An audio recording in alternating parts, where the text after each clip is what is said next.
Hey, what's up guys? It's Crazy Werewolf 444 here with the update video that I deleted recently, only because I didn't feel really satisfied with the way I handled that video.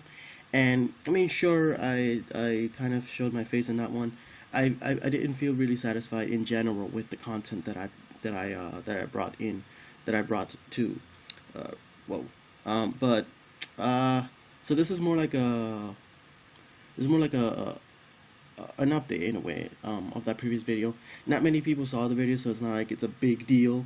I only saw that it only had 2 views, so it obviously wasn't anything, you know, spectacular. So yeah, this is my this is in a way my, I want to say apology, but it's more like, yeah, this is more like, I just want to get to the point. I feel like I wasn't getting across right. I was jumping in and out, and I wasn't really explaining myself really well in terms of the card that is a picture right now, reviewing it and what have you. So I feel like in order to do a more professional, and more, you know, informative video, I should do something that I feel much more satisfied with. And honestly, that video was rushed, so I didn't really bother checking on it, which is not good, because that's not a good thing to do. I've always double checked my other videos, and I don't know why I didn't check this one. I just felt like I needed to upload something, and that's not professional, and that's not really what I want to show in my channel. I don't want it to be like, oh, I'm just doing this and that's it. I actually give a damn about my channel. I actually give a damn about what I do, and you know, I do this for a reason. It's more than just because it's more than me enjoying it. It's also because I want to help everyone out in terms of what it has to do with this game, and overall it's to support the game in general. And you know, so let's get to the point.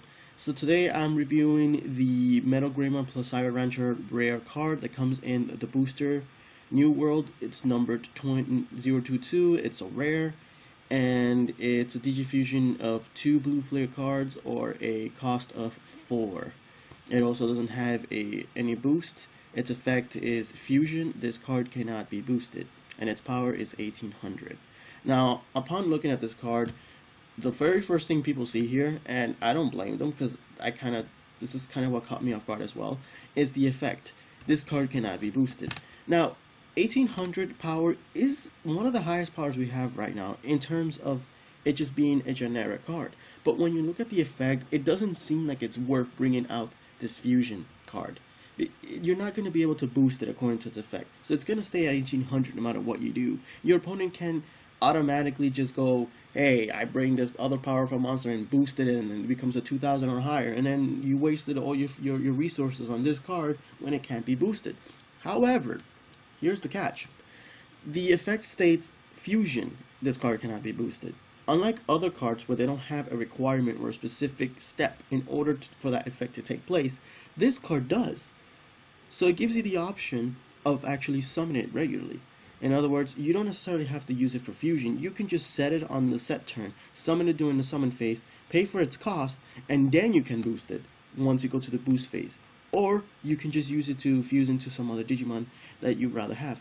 Although, unless the other Digimon you're fusing this guy into has a more powerful effect, or has a very decent effect where you can still boost it and still gain advantage, I wouldn't really recommend using this guy to fuse into any other Digimon unless it's absolutely necessary. When you summon it regularly, this effect is ignored, because it was never fusion to begin with. You just summon it regularly by paying its cost of 4. Or if you have other cards too that you're using that are able to pay for its cost, you know, go for it. Honestly, it's a good card. It's just fusion in it is something that you don't want to use it for. You're not getting anything out of it except for an 1800 power, unless you have a deck built around it where you can screw your opponent's boostings or power increases and win with him. Honestly, I'd rather summon him if I'm running him. Yes, I know it's a hefty cost of 4, but in the right deck with the right cold crowns and the right cards, you can get him out for free, if even, or even with a or even with a 1 cost. there are certain cards that you can use to be able to use them to your advantage. Say for example, Siakuman. Yeah, you have to build your deck around Siakuman and build a deck around the Cold Crown, a Lake Zone, for example, which most Lake Zones right now, they help out Bagger, except for one. I think it's the King Whalemon interior that helps with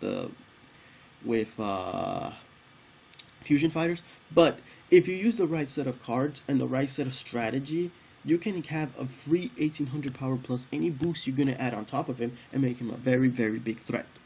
Now, the problem is, being a blue flare, and being that blue flare doesn't have that many boost cards, it really isn't great to run in a blue flare deck.